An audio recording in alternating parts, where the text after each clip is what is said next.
ونعوذ بالله من شرور أنفسنا ومن سيئات أعمالنا من يهده الله فلا مضل له ومن يضلله فلا هادي له ونشهد أن لا إله إلا الله وحده لا شريك له ونشهد أن سيدنا ونبينا ومولانا محمدا عبده ورسوله أرسله بالحق بشيرا ونذيرا وداعيا إلى الله بإذنه وسراجا منيرا صلى الله تعالى عليه وعلى آله وأصحابه وسلم تسليما كثيرا كثيرا أما بعد فأعوذ بالله من الشيطان الرجيم بسم الله الرحمن الرحيم كما أخرجك ربك من بيتك بالحق وإن فريقا من المؤمنين لكارهون يجادلونك في الحق بعدما تبين كأنما يساقون إلى الموت وهم ينظرون صدق الله مولانا العظيم সূরা আনফালের 5 নম্বর আয়াত থেকে তেলাওয়াত করা হয়েছে। তেলাওয়াতকৃত আয়াতের অনুবাদ হলো, যেভাবে আপনার পালনকর্তা আপনাকে আপনার ঘর থেকে হকের সাথে বের করেছেন, যদিও মুমিনদের মধ্যে এক গ্রুপ একে ভালো মনে করেনি, এরা আপনার সাথে মতানৈক্য করেছে হকের ব্যাপারে। বাদামা তাবায়্যানা কান্নামা ইউসাকুনা ইলাল মাউত, যদিও প্রকাশ হয়ে গেছে হক কোনটা না হক কোনটা, এরপরও তারা মনে করত যে তাদেরকে মৌতের দিকে টেনে নিয়ে যাওয়া হচ্ছে। ওয়াহুম ইয়ানজুরুন, এরা যেন দেখতেছে মৌতের দিকে তাদেরকে টেনে নিয়ে যাওয়া হচ্ছে। এই তো গেল আয়াতের অনুবাদ। এর আগের আয়াতে আল্লাহ রাব্বুল আলামিন মুমিনদের জন্য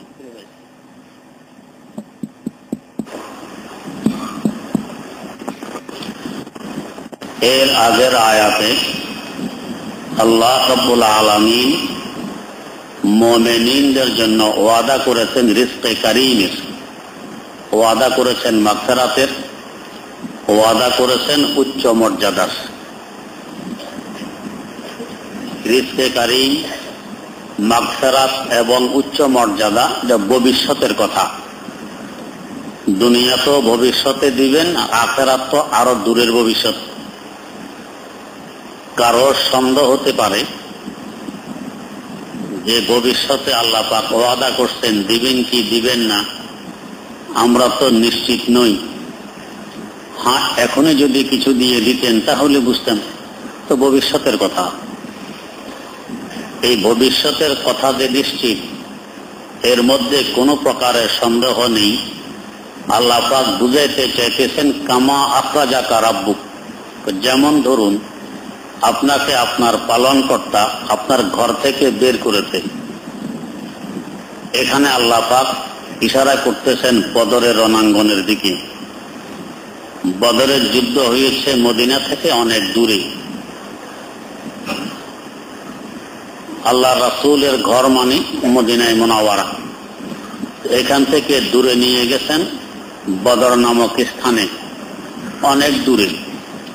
যখন বদরে নিয়ে যাচ্ছিলেন তখনও তো মনে হয়েছিল কাফেরদের সংখ্যা 1000-এরও বেশি, মুসলমানের সংখ্যা মাত্র 313 জন। ওট ছিল মাত্র 70টি, প্রতি 3 জনের ভাগে একটি ওট। অস্ত্রশস্ত্র নেই, থাকা খাওয়ার সামান নেই। বেসরু সামানের ভিতরে আল্লাহ পাক বের করে নিলেন, নেয়ার পরে কত বড় কামিয়াবি দিলেন। অথচ বাহ্যিকভাবে তাকাইলে দেখা যায় জয়যুক্ত হওয়ার কল্পনাও করা কঠিন ছিল। যে অস্ত্র নেই, খাবার নেই, শক্তি নেই, নিজের এলাকায়ও নেই, অনেক দূরে গিয়ে 1000-এর বেশি কাফের, যাদের অস্ত্রশস্ত্রের কোনো অভাব নেই, সামানের কোনো অনাটন নেই, এদের সাথে যুদ্ধ করে জয়ী হওয়ার কল্পনা করা যায় না, কিন্তু আল্লাহ পাক তো জয়ী করে দেখাই দিলেন। তো এখানে যেরকম ভবিষ্যৎ সম্পর্কে ওয়াদা ছিল আল্লাহ পাক দেখাই দিয়েছেন, তোমাদের মাগফিরাত, তোমাদের রিজকে কারীম, ইজ্জতের রিজিক, তোমাদের উচ্চ মর্যাদা আল্লাহ পাক যে আখিরাতে দিবেন, এটাকে এইভাবেই ইয়াকিন করো। যদিও এখনো ভবিষ্যৎ, বরং অনেক দূরের ভবিষ্যৎ, তারপরও এরকম ইয়াকিন করা চাই, যেরকম বদরের ঘটনা ঘটার পরে তোমরা সচক্ষে দেখে নিয়েছো আল্লাহ পাকের ওয়াদা কিভাবে পূরণ হয়। আল্লাহ কামা আখরাজাকা রব্বুকা মিন বাইতিক, আল্লাহর রাসূল নিজে বের হইলেন। প্রথমে পরামর্শ হল, পরামর্শের মধ্যে কিছু সাহাবায়ে কেরাম মদিনা থেকে বের হইতে ইচ্ছুক ছিলেন না। ওনারা মতামত প্রকাশ করলেন যে আমরা মদিনায় থাকি, যেহেতু ওদের সংখ্যা বেশি, আমাদের কম, ওদের কাছে অস্ত্র আছে, আমাদের কাছে নেই, এখানে বের হওয়া মানে নিজকে নিজে মওতের দিকে ঠেলে দেয়া। বাহ্যিক দৃষ্টিতে এদের এই পরামর্শটি ভুল ছিল না, কিন্তু আল্লাহ রাব্বুল আলামিন এই পরামর্শটি পছন্দ করেননি। কেন? যার যার শান হিসাবে বিবেচনা করতে হয়। আপনাকে যদি খুব নিম্ন শ্রেণীর একটি লোক পরামর্শ দেয় একটি কাজের, এই পরামর্শের যে গুরুত্ব হবে, আর সম্ভ্রান্ত পরিবারের অনেক বড় শিক্ষিত মানুষ একটি পরামর্শ দিলে তার পরামর্শের গুরুত্ব হবে অন্যরকম। এখন যদি অনেক বড় বিদ্বান, অনেক বড় শিক্ষিত, অনেক বড় ধনী, খুব ভদ্র এই লোকটি পরামর্শ দেয় নিম্ন শ্রেণীর লোকদের নেয়, তাহলে এই পরামর্শটি আপনার পছন্দ হবে না।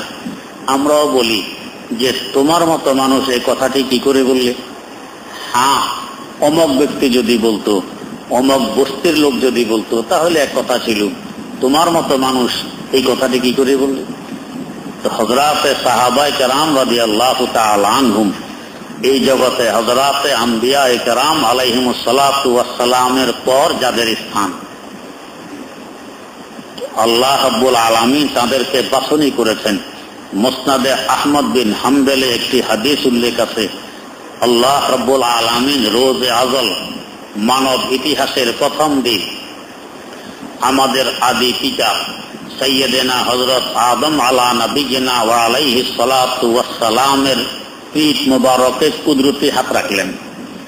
এই কুদরতি হাত রাখার বরকতে কিয়ামত পর্যন্ত তার যত সন্তান সন্ততি এই জগতে আসবে, সকলেই ওই দিন বেরিয়ে পড়েছিল।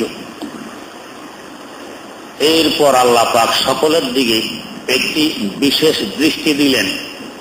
ওই দৃষ্টিতে ১৬ লক্ষ মানুষ বাছনি হয়ে গেল। এরা হলো হযরতে আম্বিয়ায়ে কেরাম আলাইহিমুস সালাতু ওয়াস সালাম, প্রথম বাছনির মানুষ। এদেরকে বাছনি করার পর আবার একটি দৃষ্টি দিলেন। ওই দৃষ্টিতে আরো ১৬ লক্ষ মানুষের বাছনি হইল। এরা হলো শেষ নবীর সাহাবী হযরতে সাহাবায়ে কেরাম রাদিয়াল্লাহু তাআলা আনহুম। তার মানে আম্বিয়ায়ে কেরামের পর যাদের স্থান, এমন পুত পবিত্র জমাত আকাশ কোনোদিন দেখেনি, জমিন কোনোদিন দেখেনি, আম্বিয়ায়ে কেরামের পর কখনো দেখবেও না। তাই এদের পরামর্শ, চাল চলন, কথাবার্তা, তাওয়াক্কুল, খোদা ভরসা হবে ব্যতিক্রমধর্মী। তো এদের দরকার ছিল আল্লাহ পাকের দৃষ্টিতে যে আমার আল্লাহ যদি বের হওয়াকে ভালো মনে করেন তাহলে আমরা বের হব, বের না হওয়াকে যদি ভালো মনে করেন তাহলে আমরা বের হব না। যদি ছেড়ে দিতেন আল্লাহ পাকের কুদরতের উপরে, তা না করে কিছু সংখ্যক মুমিন পরামর্শ দিলেন বের হওয়া ঠিক হবে না, যেহেতু আমরা সংখ্যায় কম, ওরা সংখ্যায় বেশি, আমাদের অস্ত্র নেই, ওদের অস্ত্র আছে, আমাদের অন্ন নেই, ওদের অন্ন আছে। এই দুর্বলতা অবস্থায় বের হওয়া মানে নিজকে নিজে মওতের দিকে ঠেলে দেয়া। তো আল্লাহ রাব্বুল আলামিন এই পরামর্শটি পছন্দ করেননি। সাহাবায়ে কেরাম রাদিয়াল্লাহু তাআলা আনহুমের শান অনুযায়ী পরামর্শটি হয়নি। এই জন্য আল্লাহ পাক বললেন, কামা আখরাজাকা রাব্বুকা মিন বাইতিকা বিল হক, আপনার পালনকর্তা আপনাকে বের করেছেন, নিজ ইচ্ছায় তো বের হননি, কারণ নবী কোনো কাজ আখিরাত সম্পর্কীয় নিজ ইচ্ছায় করেন না যে পর্যন্ত আল্লাহ পাক না করান। তাই এখানে বলেছে কামা আখরাজাকা রাব্বুক, আপনাকে বের করেছেন আপনার পালনকর্তা। আপনি বের হইয়েছেন এই কথা নয়, বের করেছেন আপনার পালনকর্তা। পালনকর্তা কাকে বলে? যাকে যে অবস্থায় রাখলে, যাকে যেভাবে খাওয়াইলে, যাকে যেভাবে পড়াইলে, যাকে যেভাবে রাখলে তার বর্তমানের জন্য ভবিষ্যতের জন্য হিতকর হয়, তাকে ওইভাবে রাখা, ওইভাবে পড়ানো, ওইভাবে খাওয়ানো যে করতে পারে তাকে বলে রব। রবের অর্থ বাংলা ভাষায় আমরা পালনকর্তা শব্দ দিয়ে বলি, রবের পূর্ণ অর্থ পালনকর্তা শব্দ দিয়ে আদায় হয় না। যদি আদায় হইত তাহলে একটি গরু ক্রয় করার পর এটা লালন পালন তো আমি করি, ঘাস আমি খাওয়াই, খড় আমি খাওয়াই, বসি আমি খাওয়াই, বাতের মার আমি খাওয়াই, পানি আমি পান করাই, এই হিসাবে তো আমি এই গরুটির রব। কিন্তু আমাকে রব বলা হয় না কেন? গরুর কোন সময় কোন বস্তু খাওয়াইলে গরুর জন্য ভালো হবে, হিতকর হবে, এটা আমি বুঝি না। হয়তো এখন গরুর পেটে ব্যথা, আমি এমন খাবার খাওয়াইতেছি যেটা ব্যথা আরো বাড়ায়, আমি বুঝি না। কিন্তু আমার আল্লাহ বুঝেন যে কাকে কখন কি অবস্থা রাখলে, কি খাওয়াইলে, কি পড়াইলে তার জন্য হিতকর হবে, এটা আমি বুঝি। ওই হিসাবে আল্লাহ পাক খাওয়ান আর পড়ান, এই জন্য তাকে বলা হয় রব। রবের অর্থ শুধু পালনকর্তা বললে হক আদায় হয় না। এখানে অনেকে প্রশ্ন করতে পারেন, যদি তাই হয় তাহলে আমরা মাঝে মধ্যে দেখি একটু বিরিয়ানি স্বাদ লেগেছে, খেয়েছি একটু বেশি, এরপরে দেখি পেটের অসুখ। বেগুন ভাজি মজা লেগেছে, খেয়ে ফেলছি একটু বেশি, এরপরে পেটের অসুখ। তা আমার আল্লাহ তো খাওয়াইলেন, খাওয়ানোর ব্যবস্থা করলেন, আমার জন্য তো ক্ষতিকর হয়ে গেল, তিনি রব হইলেন কি করে? আমার বাহ্যিক দৃষ্টিতে আমি দেখি আমার জন্য ক্ষতিকর, আসলে কি ক্ষতিকর না উপকারী এটা বাস্তবে বুঝবেন কে? আমার আল্লাহ, এটা আমি বুঝবো না। যেমন এক সময় হয়তো বলেছিলাম, এক বাদশার আঙ্গুল কাটা গেছে, বাদশা তো বাদশা নিজে দরবারে এসে মন্ত্রী মিনিস্টারদের সামনে বলতেছেন আমার আঙ্গুল কাটা গেছে একটু বেশি, ব্যথা এখন অস্থির। তো এক এক মন্ত্রী, এক এক উজির নাজির এক এক রকম আফসোস করে, সমবেদনা প্রকাশ করে যে আহা আপনার আঙ্গুল কাটা মানে আমাদের কলিজা কাটা, আরেকজনে বলে আমার অন্তর কাটা। এইভাবে বাদশাকে সকলেই খুব সান্ত্বনা দিতেছে। আর প্রধানমন্ত্রী বলে আলহামদুলিল্লাহ। বাদশা তো মনে মনে ইন্না লিল্লাহ। মন্ত্রী দেখা যায় আমার বালাই চায় না, আমার মঙ্গল চায় না, আমার আঙ্গুল কাটা গেছে, আমি ব্যথায় অস্থির, আর সে বলে আলহামদুলিল্লাহ। মন্ত্রী দেখা যায় আমার পক্ষের মানুষ নয়, বিপক্ষের মানুষ। বস মন্ত্রীকে বরখাস্ত করে বন্দিশালায় বন্দি করে রাখলো, থেকে আর এই মন্ত্রিত্ব দেয়া যাবে না। কেন? বেজ্জতি করলো সকলের সামনে দরবারে, আলহামদুলিল্লাহ বলে শাস্তি স্বরূপ তাকে জেলখানায় আবদ্ধ করে রাখলো। এরপরে বাদশা সফর করবেন, শিকারে যাবেন, প্রস্তুতি গ্রহণ করলেন। কিছু মন্ত্রী মিনিস্টার সাথে বাদশা সফর করতেছে। জঙ্গলে যাওয়ার পর সফর করে শিকারের জন্য, শিকারী কুকুর সাথে থাকে। বাদশার কাছে শিকারী কুকুর, হরেন দেখে কুকুর দৌড় মারছে। এখন যদি কুকুরের সাথে সাথে মালিকও না থাকে তো কুকুর যে কোনো সময় কোনো একদিকে চলে যেতে পারে, এই ভয়ে কুকুরের সাথে বাদশাও দৌড় দেয়। দৌড় দিতে দিতে দিতে দিতে দূর কোথাও চলে গেছে, নিজের কাফেলা থেকে অনেক দূরে। ক্লান্ত হয়ে পড়ছে, একবারে পরিশ্রান্ত। এর মধ্যে বাদশা শুয়ে পড়ছে এক গাছতলায়। তো গাছতলায় শুয়ে পড়ছে, এর মধ্যে আরো কিছু মুসাফিরও সেখানে আগে থেকে ছিল। তো বাদশা এদেরকে দেখে একটু সান্ত্বনা পাইল, মানুষজন তো আছে, ঠিক আছে এদের সাথে আমিও শুয়ে পড়ি, ঘুমিয়ে পড়ছে। এর মধ্যে হঠাৎ দেখে যে আওয়াজ শোনা যায়। কিসের আওয়াজ? বাঘের আওয়াজ। বাঘ আসছে এখানে। এখন বাঘাও তো সম্ভব নয়, বাঘ সকলের গাড় ভাঙবে, রক্ত চুলবে, জীবন তো শেষ। বাদশার ভয়ে এখন কলিজা কাঁপতেছে, আর বাদশার হাট দুক দুক করতেছে, সর্বনাশ, এখন তো জীবন শেষ।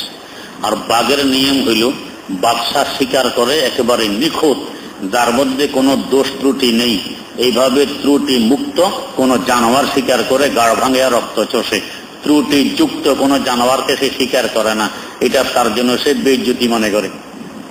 সকলের নিজ নিজ হিসাবে ইজ্জত আর বেইজ্জতি। তো বাঘ মনে করে ত্রুটি যুক্ত কোন বস্তু শিকার করা আমার জন্য বেইজ্জতি। এই লোকগুলো তো ঘুমিয়ে আছে, বাদশাহ ঘুমের বান্ধর একবারে মরা মানুষের নড়া করা নেই, ভয়ে বাঘ আসছে।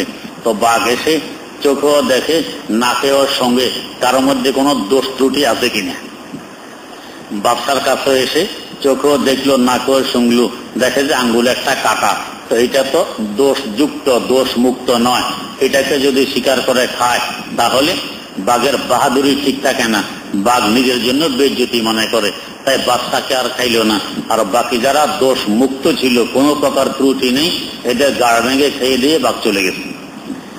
বাঘ যাওয়ার পরে বাচ্চা কোন রকম ভেগে এসে আবার কাফেলার সাথে মিলিত হইল আর আলহামদুলিল্লাহ পড়লো, আল্লাহ কোন রকম বাঁচাইল। আচ্ছা, এরপরে বাচ্চা আবার ফিরে আসছেন রাজ দরবারে। মন্ত্রী তো জেলখানায়। মন্ত্রীকে যখন জেলখানার হুকুম শোনানো হইল, তখনও মন্ত্রী বলছে আলহামদুলিল্লাহ।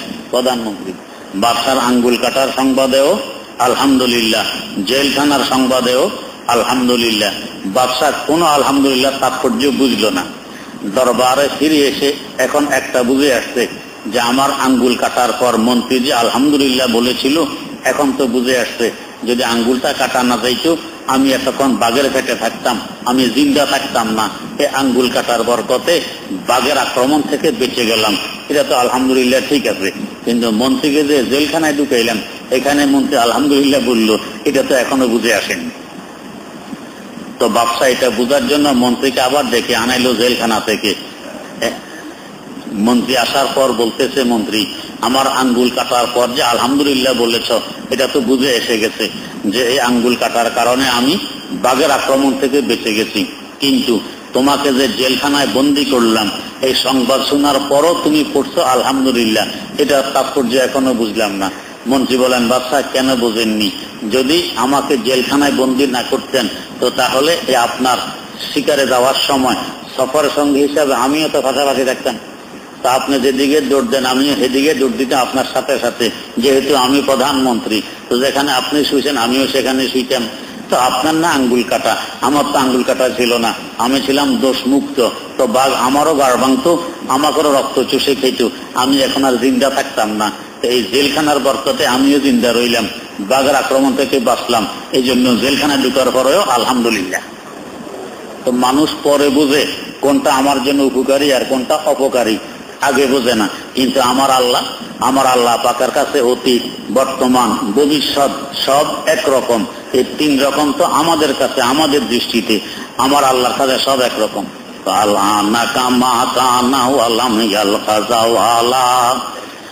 আলহামদুলিমান কাদ্দারা খায়রান ওয়া খাবালা ওয়া শুকরু লিমান সাওয়ারা হুসনা ওয়া জামালা ফারদুন সামাদুন আন সিফাতিল খালকি বারিউন রাব্বুন আযালিয়ুন খালাকাল খালকা কামালা লা ক্বাবলা ওয়ালা বা'দা ওয়ালা ওয়াক্তা তামানা আল আনা কামা কানা ওয়ালাম ইয়ালকা যাওয়ালা। আল্লাহ রাব্বুল আলামিনের কাছে সব সমান, কোনো বেশ কম নেই। তা আমার আল্লাহ বোঝেন এই সময় তাকে পেটের ওষুধ দেওয়া ভালো না কষা পায়খানা করা ভালো, এই সময় জ্বর দেওয়া ভালো না সুস্থ রাখা ভালো, এই সময় সর্দি দেওয়া ভালো না এই সময় কাশি দেওয়া ভালো, এটা আমার আল্লাহ ভালো বোঝেন।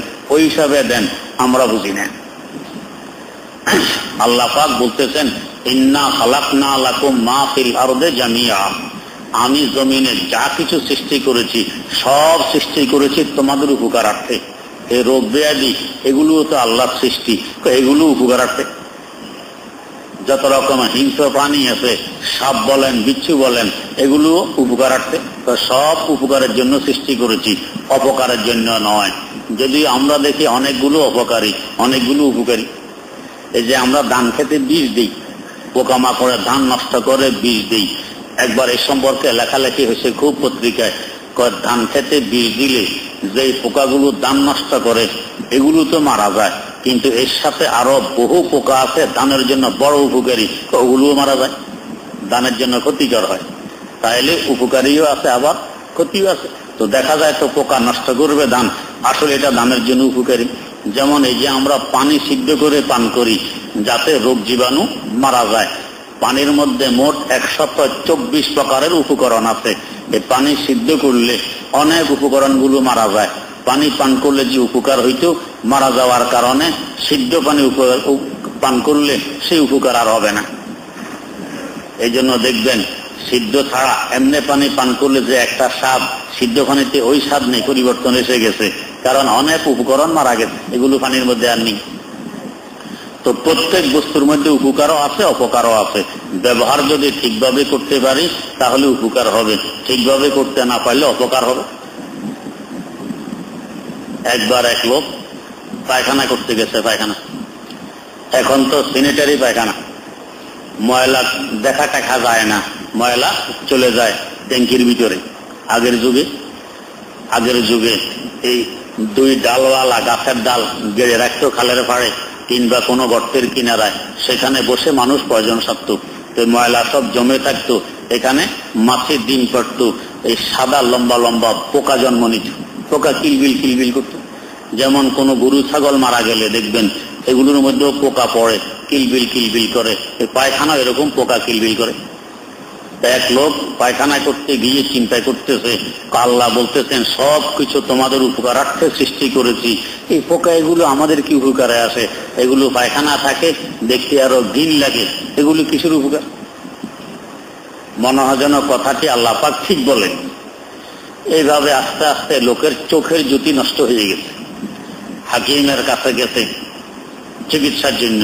হাকিম বলছে তোমার একটি মাত্র চিকিৎসা আছে, এছাড়া চোখের জ্যোতি ফিরিয়ে আসবে না। কি চিকিৎসা? কয়ে পায়খানার পোকা, পায়খানাতে যে সাদা সাদা লম্বা লম্বা পোকা পড়ে, এই পোকা উঠাই এনে যদি ধুয়ে চিপে পোকার রস বের করে এই রস চোখে দিতে পারো তাহলে তোমার চোখের চিকিৎসা হবে, না হয় চিকিৎসা হবে না। এখন এই যে তারা পায়খানার পোকা এনে ধুয়ে চিপে রস বের করে চোখে দেয় আর তওবা করে ইস্তেগফার করে যে আল্লাহ, পায়খানা করতে গিয়ে তোমার কথার উপরে আমি সন্দেহ পোষণ করেছিলাম, সেই শাস্তি আমাকে দিয়ে দিয়েছ। এখন বুঝে আসছে যে পোকাগুলো কি জন্য তুমি সৃষ্টি করেছ, এগুলো তো আমাদের উপকারেই আসে। এই যে মাছি অনেক সময় বিরক্ত করে, বিশেষ করে মাছি যদি নাকের আগার খোঁজ পায়। আপনি শুয়েছেন তন্দ্রা তন্দ্রা ভাব, মাছি এসে বসে নাকের আগায়, কোন কেমনটা লাগে? এখন তাড়াইলেন আবার বসতে, তাড়াইলেন আবার বসতে। মাছি মারাও তো সহজ নয়, সহজে মারা যায় না, বড় মুশকিল, বড় বিরক্ত।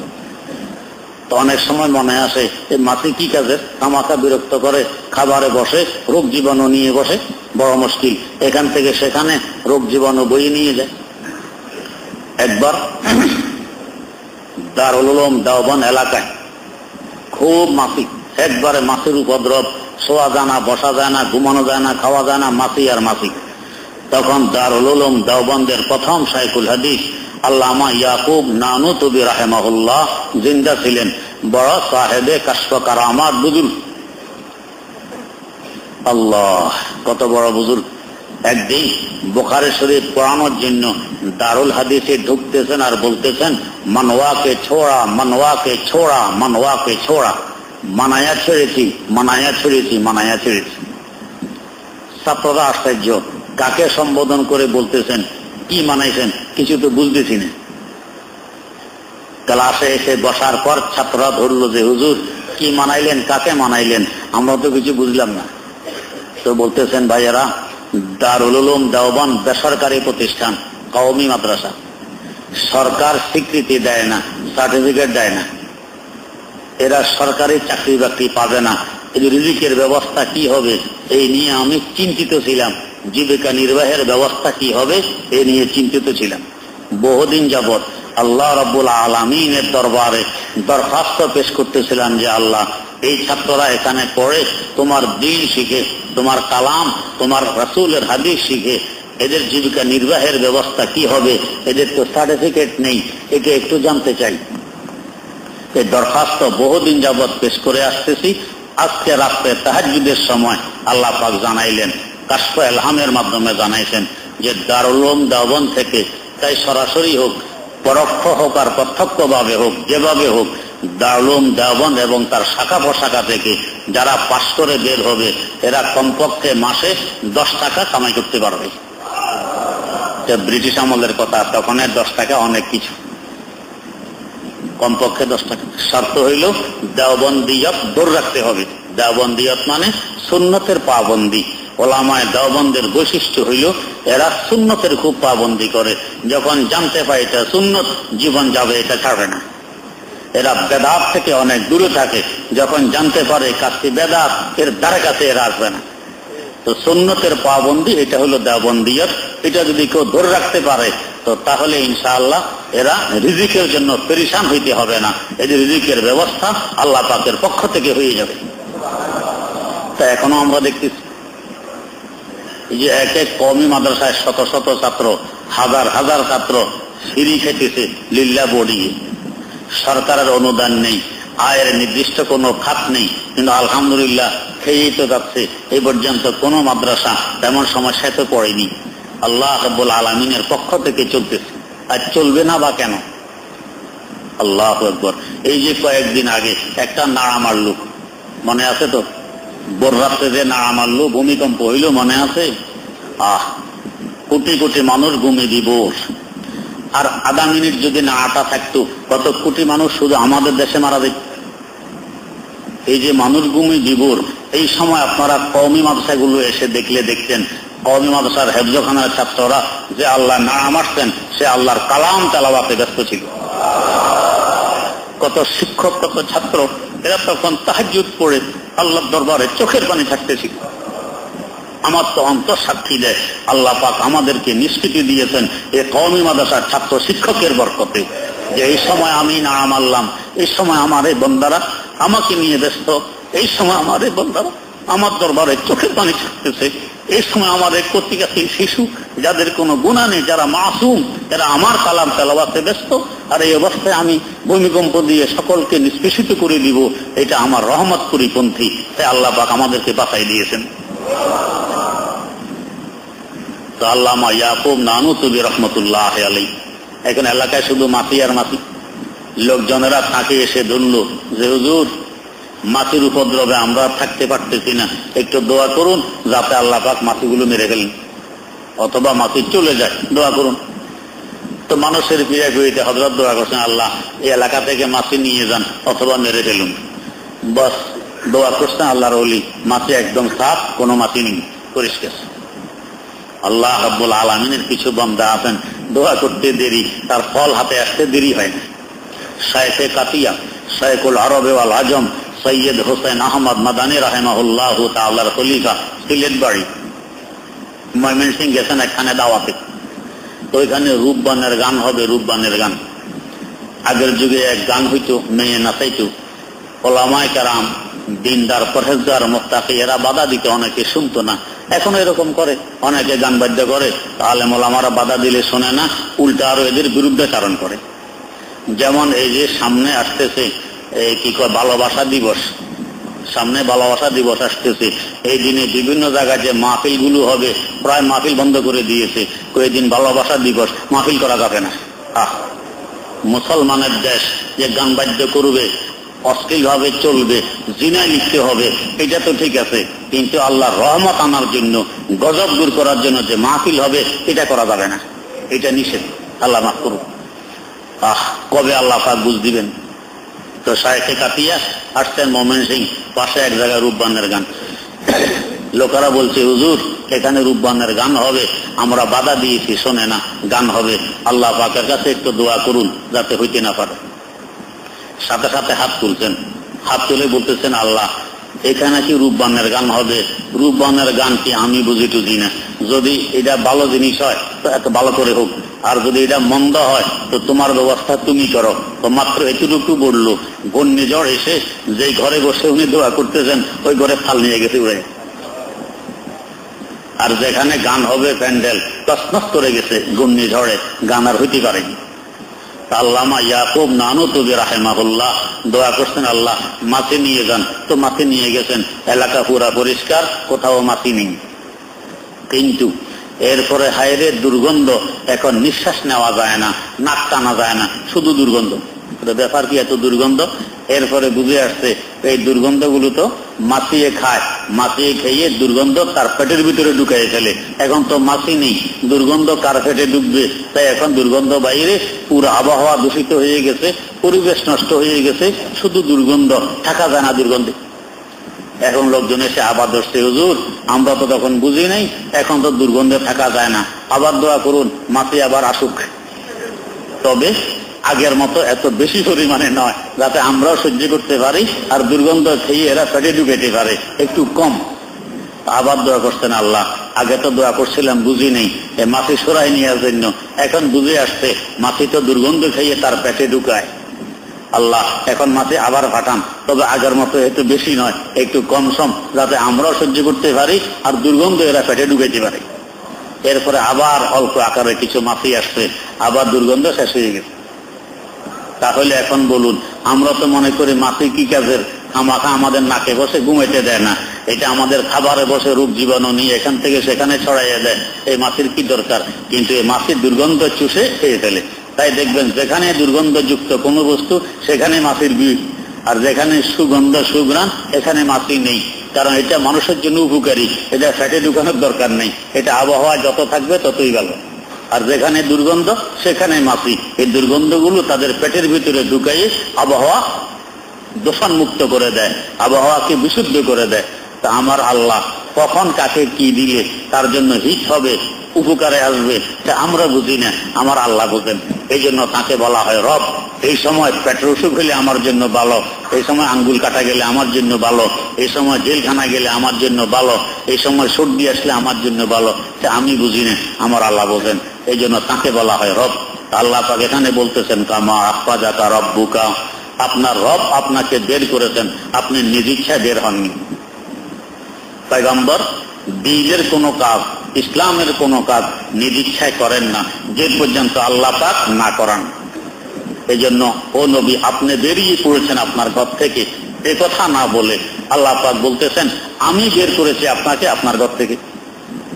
বুখারী শরীফে একটি হাদিস আছে, কোন বান্দা যখন আল্লাহ রাব্বুল আলামিনের আদেশ বিশেষ পুরোপুরি মেনে চলে, চলতে চলতে এক সময় বান্দা এমন হয় আল্লাহ বলেন, তখন বান্দার হাত আমি আল্লাহর হাতে পরিণত হয়ে যায়, বান্দার পা আমি আল্লাহর পায়ে পরিণত হয়, বান্দার জবান আমি আল্লাহর জবানে পরিণত হয়, বান্দার চোখ আমি আল্লাহর চোখে পরিণত হয়, বান্দার কান আমি আল্লাহর কানে পরিণত হয়, বান্দার ধরে বাহ্যিক দৃষ্টিতে দেখা যায় তার হাতে, আসলে ধরে আমার হাতে। বান্দা দেখে বাহ্যিক ভাবে দেখা যায় তার চোখ দিয়ে, আসলে দেখে আমার চোখ দিয়ে। বান্দা শোনে বাহ্যিক ভাবে দেখা যায় তার কান দিয়ে, আসলে শোনে আমার কান দিয়ে। বান্দা হাঁটে বাহ্যিক ভাবে দেখা যায় তার পা দিয়ে, আসলে হাঁটে আমার পা দিয়ে। না হয় আমি এখানে শুনেছি আমার উস্তাদ হযরত মাওলানা আমিনউদ্দিন রাহিমাহুল্লাহ, মুহাদ্দিসুল আসর হযরত শাহ আনোয়ার কাশ্মীরি রাহিমাহুল্লাহু তাআলার ছাত্র, আমাদের মুরব্বীদের মুরব্বী শাইখুল হিন্দ আল্লামা মাহমুদ হাসান দেওবন্দি রাহিমাহুল্লাহু তাআলার 4 তবকের ছাত্র। এই হুজুরের মাধ্যমে এই দুই বুজুর্গ হযরত শাইখুল হিন্দ এবং হযরত কাশ্মীরি আমার দাদা ওস্তাদ হন। 128 বছর বয়সে হুজুর ইন্তেকাল করেছেন। তো হুজুর আমাকে শুনাইলেন, আমি উজানি আসছি। উজানি হুজুরের বাড়ি হল নোয়াখালী চৌমুহনী থেকে পশ্চিম দিকে বটতলী, এখন তো লক্ষ্মীপুর জেলা হয়ে গেছে। বটতলী প্রসিদ্ধতম মাদ্রাসা আছে, ওইখানে হুজুরের বাড়ি। তো বটতলী থেকে উজানি আসছি, দূরত্ব কমপক্ষে 60 কিলোমিটার, আরো বেশি হোক। শীতকাল, আসরের পর বিদায় নেব হুজুর থেকে। তো মোসাফা করতে গিয়ে বললাম, হুজুর অনেক দূরের রাস্তা, পায়ে হেঁটে যাব, গাড়ি ঘোড়া নেই, গভীর রাত হবে, ভয় লাগে, দোয়া চাই। তো হুজুর বললেন, আল্লাহর জিকির করতে করতে কদম মারবেন, ইনশাআল্লাহ বাড়িতে গিয়ে মাগরিবের নামাজ পড়বেন। আমার ওস্তাদ বলেন, তো আমি ভেবেছি আমার কথা মনে হয় হুজুর বুঝেননি, অথবা হুজুরের কথা আমি বুঝিনি। শীতকালে আসর নামাজ পড়ে বের হইলে তো মুয়াজ্জিন মাইকে ফুঁক দেয়, মাগরিবের সময় হয়। আর 60 কিলোমিটার রাস্তা হেঁটে আসরের পরে আমি বাড়ি গিয়ে মাগরিব পড়বো, কি বলতেছেন হুজুর? এরপরে ভাবলাম, আমি বুঝি আর না বুঝি, হুজুর বুঝুক আর না বুঝুক, হুজুরের কথা মেনে দেখি না কি হয়। তো বস হুজুর থেকে মুসাফা করে বিদায় নিলাম, আল্লাহর জিকির শুরু করলাম, আর কদম মারা আরম্ভ করলাম, আল্লাহু আল্লাহ আল্লাহু আল্লাহ আল্লাহু আল্লাহ আল্লাহু আল্লাহ। তো মুখে জিকির আর পা চলছে সামনের দিকে। তো আমি নিজে দেখতেছি জমিন যেন আমার পায়ের নিচ দিয়ে দ্রুত গতিতে পিছনের দিকে ঢুকতেছে। এইভাবে হাঁটতেছি, বাড়িতে গিয়ে ওয়াক্ত মোতাবেক মাগরিবে নামাজ পড়তে পেরেছি। মানুষের কদম দিয়ে হেঁটে কি এই 60 কিলোমিটার রাস্তা অতিক্রম করে শীতকালে আসরের পরে রওনা করে বাড়িতে গিয়ে মাগরিব পড়া কি সম্ভব? সম্ভব নয়। তাহলে এই কদমটা এখন কার? আল্লাহ রাব্বুল আলামিনের কুদরতি কদম। বুখারী শরীফের হাদিস। তো এখানেও তাফসীরে কিতাবে হাদিসকে উল্লেখ করেছে যে আল্লাহর নবী থেকে আর আল্লাহ পাকের নৈকট্য বেশি কার লাভ হবে? কারো লাভ হবে না। তাহলে নবীর হাত এখন আল্লাহ পাকের কুদরতি হাত, নবীর পা আল্লাহর কুদরতি পা, নবীর চোখ আল্লাহর কুদরতি চোখ, নবীর জবান আল্লাহর কুদরতি জবান। এই হিসাবে আল্লাহ তো বলতেছেন, কামা আখরাজাকা রাব্বুকা মিন বাইতিকা বিল হক, আপনার পালনকর্তা আপনাকে আপনার ঘর থেকে হকের সাথে বের করেছেন বদরের দিকে যাওয়ার জন্য। বাহ্যিকভাবে দেখতে দেখা যায় নিষ্কিনি যে মৌতের দিকে নিয়ে যাচ্ছে, মাত্র 313 জন মানুষ, 70টি ওট, প্রতি 3 জনের জন্য একটি ওট। একজন ওঠে ওঠে 2 জন হাঁটে, আরেকজন ওঠে বাকি 2 জন হাঁটে, তৃতীয় জন ওঠে প্রথম 2 জন হাঁটে, এভাবে চলতেছে। আল্লাহর নবী সাল্লাল্লাহু আলাইহি ওয়াসাল্লামের সাথে যে ওট ছিল সেই ওটের 3 জন, একজন আবু বকর সিদ্দিক রাদিয়াল্লাহু আনহু, একজন হযরত আলী মুরতাজা রাদিয়াল্লাহু আনহু, একজন আল্লাহর নবী সাল্লাল্লাহু আলাইহি ওয়াসাল্লাম। ওনারা 2 জন বলতেছেন, হুজুর আমাদের গায়ে শক্তি আছে, আমরা হাঁটতে পারি, আপনি পিঠে বসুন, আমরা হাঁটি, কোনো সমস্যা নেই। কিন্তু আল্লাহর নবী তাদের কথা শুনলেন না, যে না, আমি যেমন মানুষ আমার কষ্ট হয়, তোমরাও মানুষ তোমাদেরও কষ্ট হয়, এটা হবে না। আমি একবার উঠবো, তোমরা একবার উঠবা, এইভাবেই সকলের অধিকার সমান। এইভাবে ওনারা বদরে পৌঁছলেন। তো বাহ্যিকভাবে দেখা যায় মওতের দিকে নিয়ে যাওয়া হচ্ছে, কিন্তু আল্লাহ পাক বলেন, কামা আখরাজাকা রাব্বুকা মিন বাইতিকা বিল হক ওয়া ইন্না ফারিকাম মিনাল মুমিনিনা লাকাদিহুন।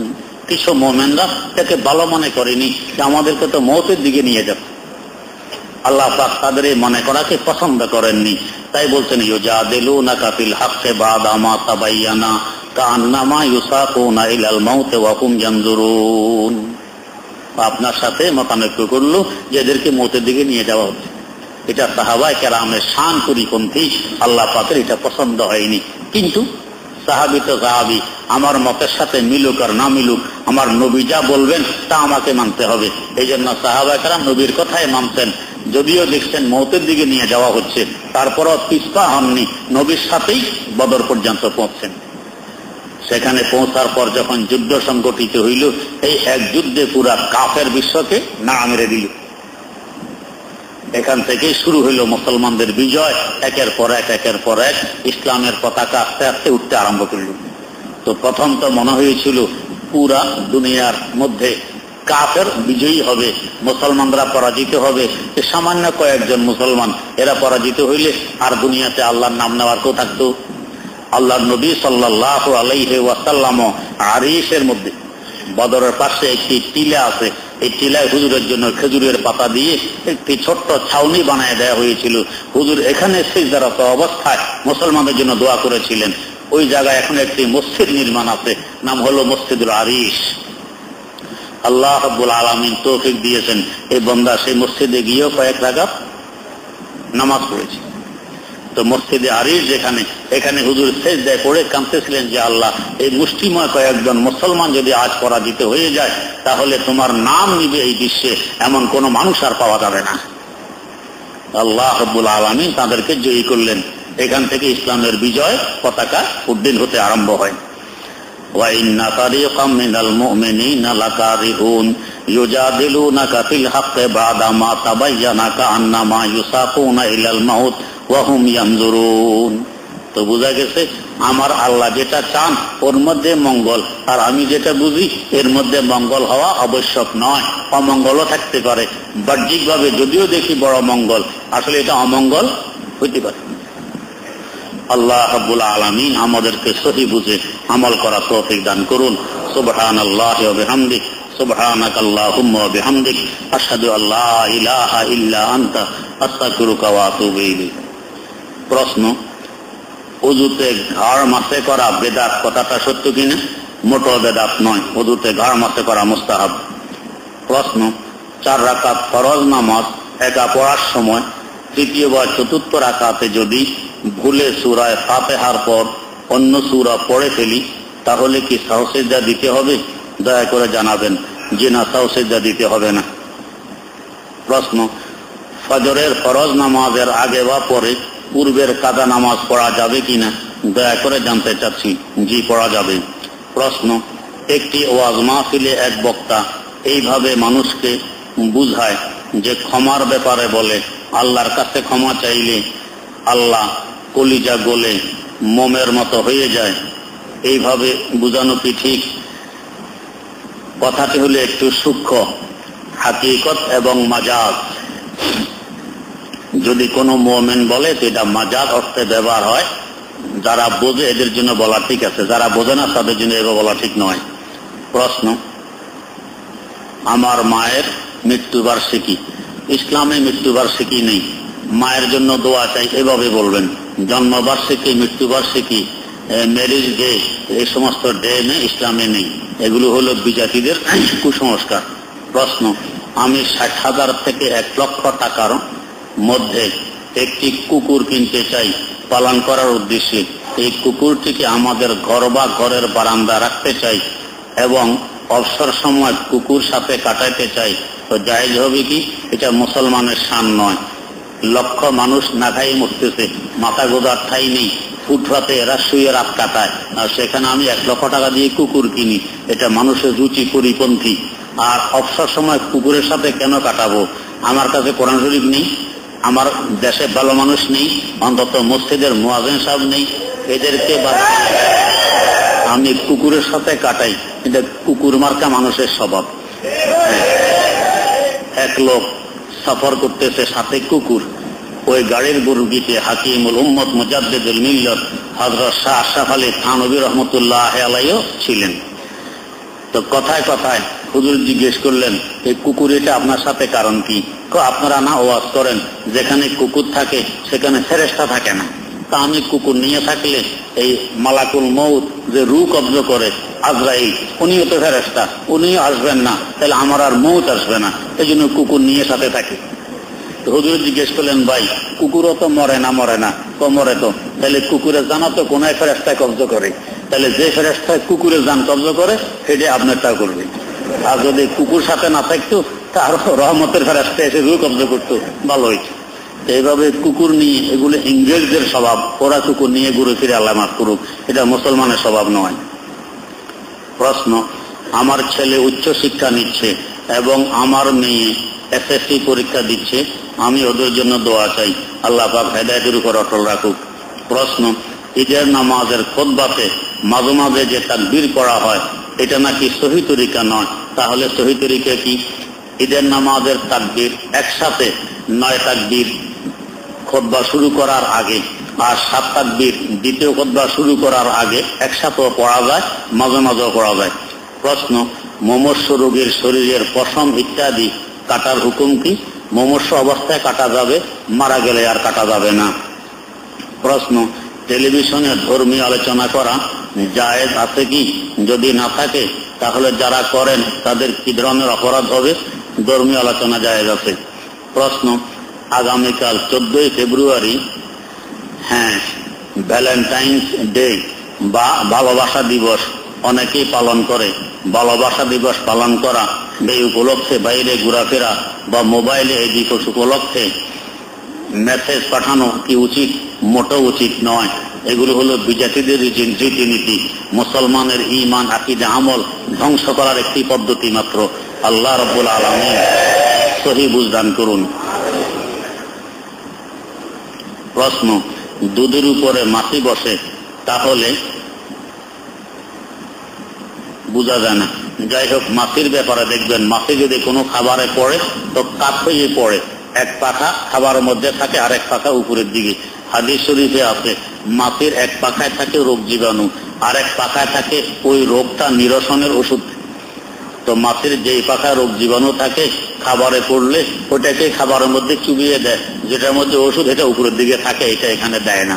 হাদিস শরীফে আছে খাবারে মাছি পড়লে মাছিকে একবারে পুরা চুবাইয়া দাও খাবারের ভিতরে, তাহলে যে পাখায় ওষুধ আছে এইটাই, যে পাখায় রোগ জীবাণু আছে ওইটাকে মেরে ফেলবে, এরপরে মাছি ফেলে দাও।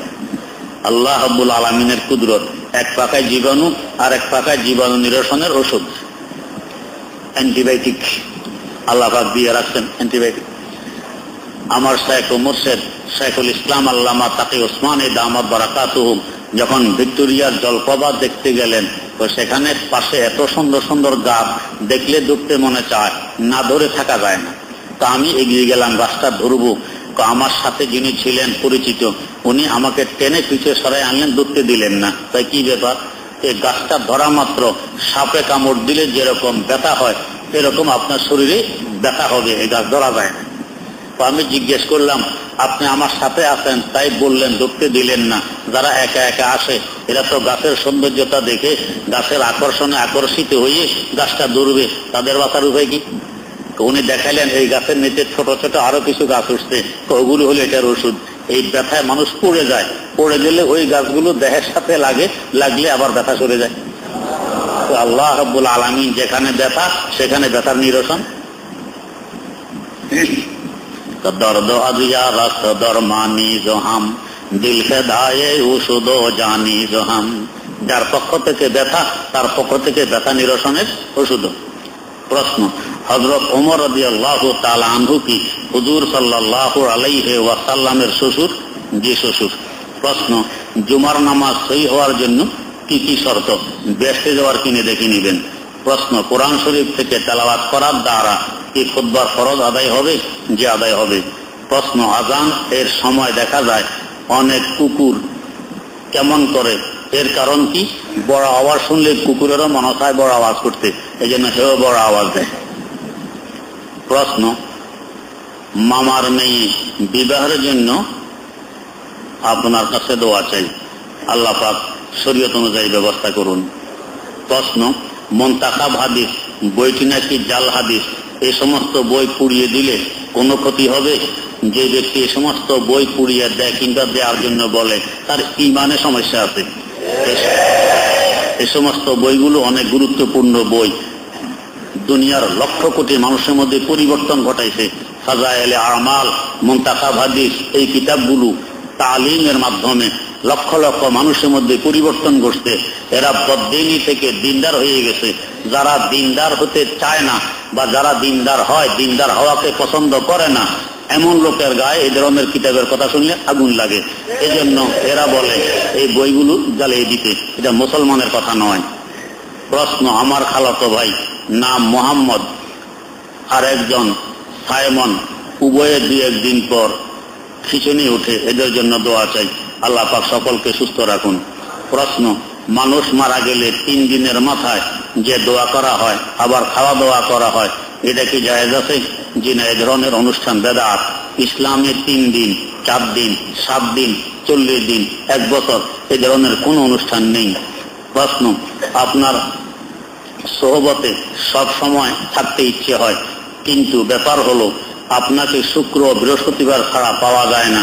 আমাকে পরামর্শ দিন কিভাবে আপনার সোহবত পেয়ে নিষ্ঠা এবং নিজের আমলকে শুদ্ধ করতে পারি। সুযোগ থাকলে রমজানের শেষ 10 দিন এখানে এতেকাফে বসবেন। প্রশ্ন, যদি কোনো ব্যক্তি ইমামের পিছনে থাকা অবস্থায় ভুলে একাধিকবার তাহরিমা না বলে, ভুলে তাকবীরে তাহরিমা না বলে, তাহলে তার নামাজ নষ্ট হয়ে যাবে কি? তাকবীরে তাহরিমা না বললে নামাজ হবে না, তাকবীরে তাহরিমা বলা ফরজ। প্রশ্ন, মোষ কাটার সুন্নত তরিকা কি একেবারে ছোট না সামান্য বড়? একেবারে ছোট নয়, ঠোঁটের কিনারা, ঠোঁটের নিচের যে লাল অংশ আর যেখানে পশম গজায়, এই লাল অংশ আর পশম গজানোর স্থানের মধ্যখানে একটি শির আছে, এই শিরটি প্রকাশ পায় পরিমাণ মোষ কাটা হলো সুন্নত, এর থেকে বেশি কাটলেও সমস্যা নেই। প্রশ্ন, শরীয়তের দৃষ্টিতে দায়মি সুন্নত কাকে বলে? যে সুন্নত সব সময় করা লাগে এটাকে বলে দায়মি সুন্নত। প্রশ্ন, যদি কোনো ব্যক্তি নামাজের মধ্যে এমন অবস্থা হয় যে সে সেজদা 1টি দিল না 2টি দিল, তার স্মরণ না হয়, তাহলে তার করণীয় কি? যদি একটি দিয়েছে মনে হয় তার একটি সেজদা দিবি। প্রশ্ন, মকরু ওয়াক্ত ব্যতীত অন্যান্য সময়ে যে কোনো ফরজ নামাজের কাজা করা যাবে? জি, কাজা করা যাবে। প্রশ্ন, আমার দাদা দাদি ও নানা নানি মৃত্যুবরণ করেছেন অনেক আগে, তাদের জন্য দোয়া চাই, আল্লাহ পাক ব্যস্ত নসিব করুন। প্রশ্ন, আমি যদি মাদ্রাসার কাজের জন্য দান করি আমার পরিবারের সবার পক্ষ থেকে, তাহলে কি আমার পরিবারের সবাই সওয়াব পাবে? জি, সকলে সওয়াব পাবে। প্রশ্ন, ভিক্ষুকরা আল্লাহর নামে ও কালেমার বুলি উচ্চারণ করে যাতে ভিক্ষা বেশি পায়, এমন ভাবে কি কালেমার অবমাননা হয়? হ্যাঁ, কালেমার অবমাননা হয়। এইভাবে ভিক্ষা করা জায়েজ নেই। এরা যদি ভিক্ষার উদ্দেশ্য না নিয়ে এইভাবে শুধু আল্লাহ নামার কালেমা যুক্ত, তো কত বড় আল্লাহর ওলি হয়ে যেত। এই ভিক্ষার লালসা এইভাবে নামাজ কালাম বাদ দিয়া, খাওয়া দাওয়া ওযু গোসল বাদ দিয়া রোদ্রের মধ্যে রাস্তার কিনারা দাঁড়ায় দাঁড়ায় কালেমা পড়ে আর জিকির করে, এগুলো বাস্তবে জিকির নয়, এটা জায়েজ নেই, গুনাহ হয়। আল্লাহ আসবাহ ওয়ান নাযায়ের নামে কিতাব দেখে নিন, সেখানে মাসালাটি লেখা আছে। প্রশ্ন, যদি দুইজন মিলে একটি বাড়ি করে, একজনের পূর্বে টাকা হালাল, অন্যজনের টাকা সুদ মিশ্রিত, তাহলে এই বাড়ির দুজনের জন্য বৈধ হবে কিনা? যে পরিমাণ টাকায় সুদ মিশ্রিত আছে ওই টাকাগুলো গরিব মিসকিনকে দান করে দিলে বৈধ হবে। প্রশ্ন, সূরা জিন পড়লে কি জিন আসে? যারা জিনের তদবির করে তারা জানে। প্রশ্ন, কোন শব্দের কারণে যদি তাকবীরে উলা নিজ কানে শোনা না যায় তাহলে কি নামাজের কোনো ক্ষতি হবে? যদি অক্ষরগুলোর সঠিক উচ্চারণ হয়ে যায় তো নামাজ হয়ে যাবে, তবে নিয়ম হলো নিজ কানে শোনা যাওয়া। প্রশ্ন, আউযু বিল্লাহ ও নাউযু বিল্লাহ এই দুই শব্দের মধ্যে পার্থক্য কি? আউযু বিল্লাহ হলো এক বচন, নাউযু বিল্লাহ হলো বহু বচন, আর কোনো পার্থক্য নেই। প্রশ্ন, অপারেশন হয়েছে, সুস্থতার জন্য দোয়া চাই, আল্লাহ পাক সুস্থ করুন। গত মজলিসে আমরা যারা প্রতিশ্রুতি দিয়েছিলাম মাদ্রাসার কাজে অংশগ্রহণের, আলহামদুলিল্লাহ অনেকে প্রতিশ্রুতি আদায় করেছেন, আর কিছু হয়তো বাকি আছে, আমরা তাড়াতাড়ি আদায় করার চেষ্টা করি। আর যারা তখন দিতে পারেনি সকলে অংশগ্রহণ করার চেষ্টা করি। আল্লাহ রাব্বুল আলামিন আমাদের সকলের দানগুলোকে কবুল করে জান্নাতুল ফেরদাউসের ফয়সালা ফরমান। আলহামদুলিল্লাহ রাব্বিল আলামিন ওয়াসসালাতু ওয়াসসালামু আলা আশরাফিল আমবিয়া ওয়াল মুরসালিন সাইয়্যিদিনা ওয়া মাওলানা মুহাম্মাদিন ওয়া আলা আলিহি ওয়া আসহাবিহি আজমাইন।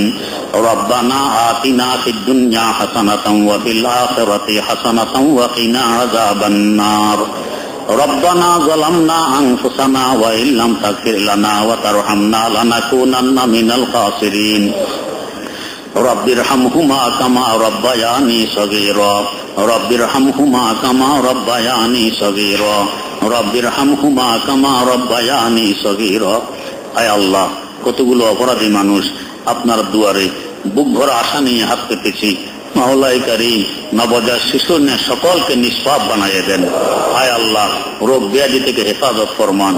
আমাদেরকে, আমাদের বাচ্চা কাচ্চাদেরকে, পরিবার পরিজনদেরকে, আত্মীয় স্বজনদেরকে, বন্ধু বান্ধবদেরকে, হিতাকাঙ্ক্ষী শুভাকাঙ্ক্ষীদেরকে রোগ থেকে মুক্তি দান করুন। আয় আল্লাহ, সুস্থতার সাথে দীর্ঘ হায়াত নসিব ফরমান, বরকতময় জিন্দেগি নসিব ফরমান। আমাদের থেকে আমাদের যত আত্মীয় স্বজন মুসলমান নরনারী বিদায় নিয়ে কবর দেশের বাসিন্দা হয়ে গেছেন, সকলের পুরোপুরি মাগফিরাত ফরমান। তাদের কবরগুলোকে বেহেশতের গুলজার বানিয়ে দেন।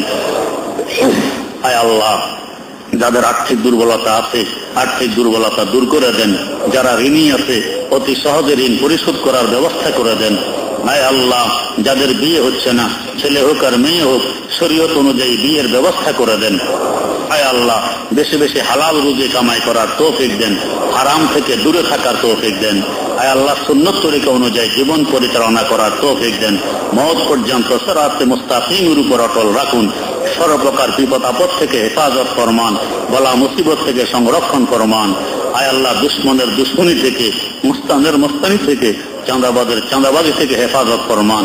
দুশ্মনকে দোস্ত বানিয়ে দেন, শত্রুকে মিত্র বানিয়ে দেন। আয় আল্লাহ, দয়ার মায়া করে আমাদের সকল ন্যাক দোয়াগুলোকে কবুল করে নেন। দুনিয়া থেকে বিদায়ের সময় তাওহীদ নিয়ে বিদায় নেওয়ার তৌফিক দান ফরমান। আয় আল্লাহ, নেকির পাল্লা ভারী, বদির পাল্লা হালকা করে বিনা হিসাবে জান্নাতুল ফেরদাউসের মালিক বানিয়ে দেন। আল্লাহুম্মা হাসিবনি হিসাবান ইয়াসীরা। আল্লাহুম্মা হাসিবনি হিসাবান ইয়াসীরা। আপনার বহু বান্দা বান্দিরা দোয়া চেয়েছেন, সকলকে সকলের নেক মকসুদে কামিয়াব ফরমান। সুবহান রাব্বিকা রাব্বিল ইজ্জাতি আম্মা ইয়াসিফুন ওয়া সালামুন আলাল মুরসালিন ওয়াল হামদুলিল্লাহি রাব্বিল আলামিন।